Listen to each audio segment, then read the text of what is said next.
Have you ever caught yourself talking about someone behind their back and then immediately regretted it? Have you ever wondered why gossip can feel so irresistible even when we know it's harmful? Welcome back to the channel, and in this deeply revealing episode, we'll explore a behavior that nearly everyone struggles with but few fully understand. The habit of speaking about others' faults with clarity and honesty. We'll examine the root of gossip, its spiritual consequences, and how one simple yet powerful teaching from the revered Master Guangqin has helped countless people break free from this toxic cycle. Let's start with a universal truth. Speech is one of the most powerful tools we possess. It can heal or it can harm. It can connect or it can divide. And yet, so often, we use it unconsciously, especially when it comes to speaking about other people. You might say, I'm just stating facts, I'm venting, or even, they deserve to be called out. But the question is not whether what you're saying is true. The real question is, why are you saying it? To help, to understand, or to judge, to elevate yourself, to feed your own sense of importance. This is where Master Guangqin's legendary wisdom cuts through the noise. He once said, the more you speak of others' faults, the more you reveal your own. Think about that. Every time you point out someone else's shortcomings, you shine a light on your own inner state. If your heart were truly peaceful, would it feel the urge to criticize? If your mind were truly compassionate, would it find joy in judgment? The impulse to gossip does not come from a place of clarity. It comes from projection, from insecurity, from the ego's need to feel superior. Let's pause here and explore why we gossip in the first place.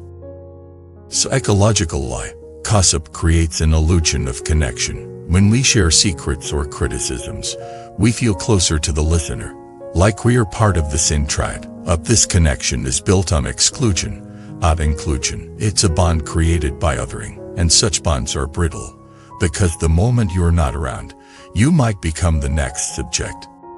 Spiritual lie.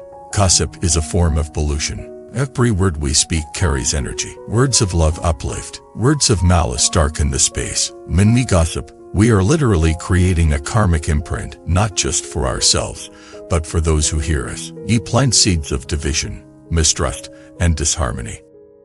And those seeds grow into conflict, into broken relationships, into suffering. Let's reflect on the ripple effects of a single negative comment. Imagine you say, "She's so arrogant." That comment may reach her one day. Even if it doesn't, it changes how others perceive her. It changes how you perceive her, and it strengthens your habit of labeling and judging. But more subtly, it also creates a feedback loop inside you. A mind that sees arrogance in others will begin to see it everywhere, even where it doesn't exist, because what you focus on expands. Let me share a story. Here was a young man named Jordan who practiced Buddhism sincerely. He meditated, read sutras, even volunteered, but he had a habit of critiquing others. This monk is too proud. That person is fake. Say's not really spiritual. One day, an old monk asked him, "Why do you see so many flaws in others?" Jordan replied, "Because I have eyes." The monk smiled and said, "Then use them to look within." That sentence changed everything. Jordan began observing his own thoughts more closely. He realized that every time he judged others, he was projecting his own shadows, his own fear of being seen as fake, his own pride, his own longing to feel special. He started a new practice. For every negative comment he felt tempted to say, he would say something kind instead. At first, it felt fake. Worst, but slowly, his inner world changed. He stopped needing others to be wrong for him to feel right, and his peace grew. This is the shift we're all invited into. From judgment to understanding.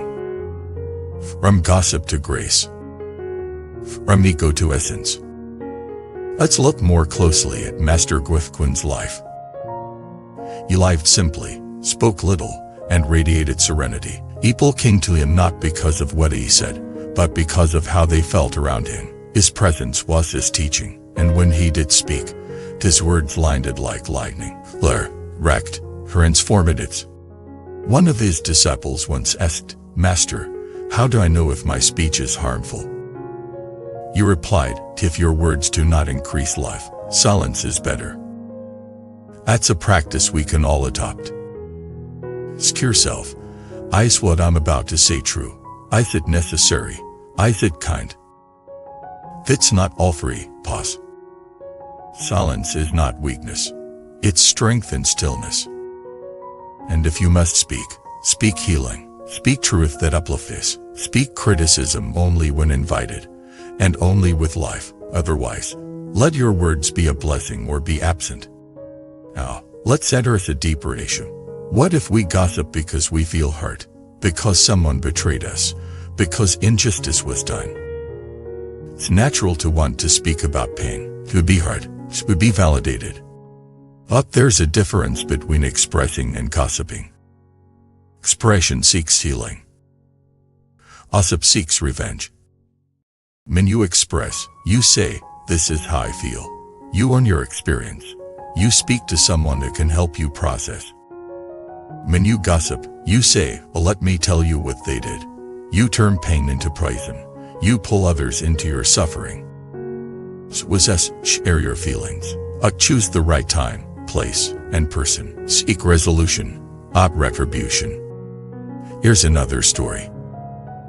Woman named Leal was deeply hurt by a friend who betrayed her trust. For weeks, she spoke to everyone about it, coworkers, family, even strangers online. At first, she felt relief, but over time, the pain deepened. Identity became the betrayed one. Finally, an elder told her, "Every time you speak of her, you bind yourself to her. Set her free, and you will be free." So Leela stopped speaking about it. She wrote a letter she never sent. He cried. She meditated. She forgave, and not because the friend deserved it, but because she deserved peace. Months later, she no longer felt bitterness. She felt space. That's the power of silence and intention. Let's now consider this. If every word is a seed, what kind of garden are you planting?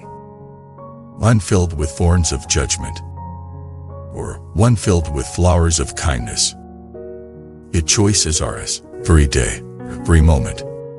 So the next time you feel the urge to speak about someone, pause. Breathe. And remember Master Guangqin's words.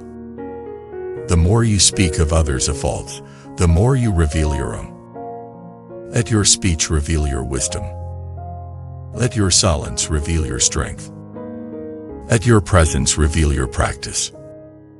Because in the end, the highest teaching is not what you say. It's what you embody. Thank you for watching this video.